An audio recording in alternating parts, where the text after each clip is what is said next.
श्री स्वामी समर्थ.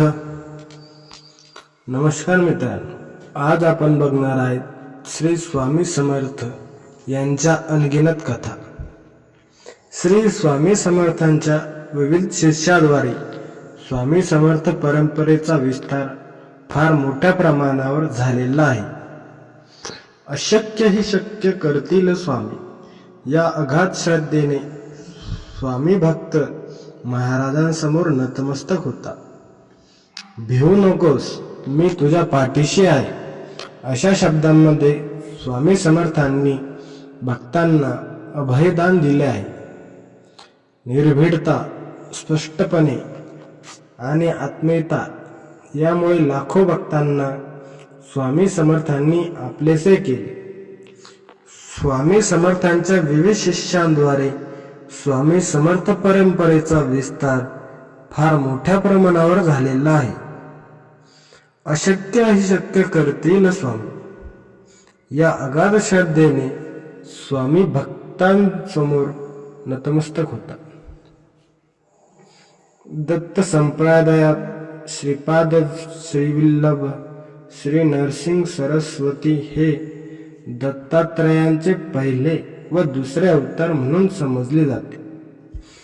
श्री स्वामी समर्थ हे नरसिंह सरस्वतीच होत, म्हणजे दत्तावतार होय. श्री गुरुचरित्रात प्रत्येक अध्यायात त्यांच्या अनेक अवतारांची माहिती वर्णवली आहे. श्री गुरुचरित्राचे पारायण आणि मनोभावे सेवा करताना अंतःकरण शुद्ध असावे. स्वामी समर्थाचे पारायण करताना काही महत्त्वाच्या गोष्टी लक्षात ठेवायच्या असतात.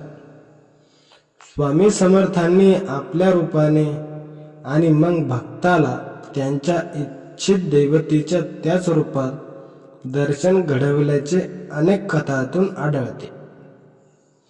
गुरुचरित्रात अशा अनेक कथांचे प्रत्येक अध्यायात सविस्तरपणे वर्णन आहे.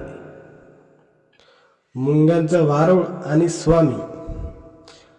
आंध्र प्रदेशातील श्रीशैल्य पर्वतावर प्राचीन काळापासून प्रसिद्ध असलेल्या कर्दळवनातील निबड अरण्यात एकांत स्थळी श्री स्वामी समर्थ काष्ठसमाधीत निमग्न होते.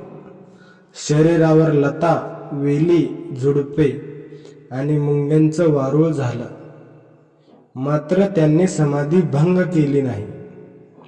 एके दिवशी एका लाकूड तोड्याने वारुळावरील वेलीवर लाकडे तोडताना घाव घातला. तो घाव वारुळ फोडून श्री स्वामी समर्थांच्या मांडीवर बसला. त्या पाठोपाठ मांडीतून रक्तांची चिरकांडी उडाली.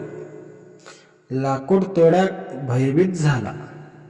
इतक्यात त्यांची समाधी भंग पावली. ते देहभानावर आले. लाकूड तोड्यास अभयदान दिले.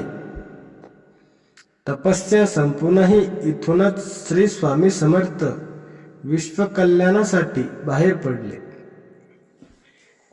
हेच ते चौथे दत्तावतार सद्गुरू श्री स्वामी समर्थ होते.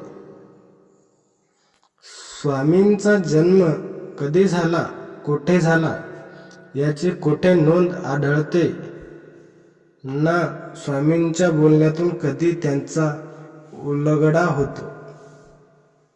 म्हणूनच त्यांचा प्रगट दिन साजरा केला जातो. अन्नपूर्णा अवतार. अन्नपूर्णा ही पार्वतीचा अवतार आहे. हिंदू संस्कृतीनुसार घरातील सर्वांना पोटभर खाऊ घालणाऱ्या गृहलक्ष्मीला अन्नपूर्णा मानतात. असं म्हटलं जातं. अक्कलकोट स्वामींनीही अशाच एका प्रसंगी प्रसाद भोजन दिले. स्वामी समर्थांनी तेथे उपस्थित असलेल्या सर्व भक्तांना अन्नपूर्णा करवी भोजन दिले.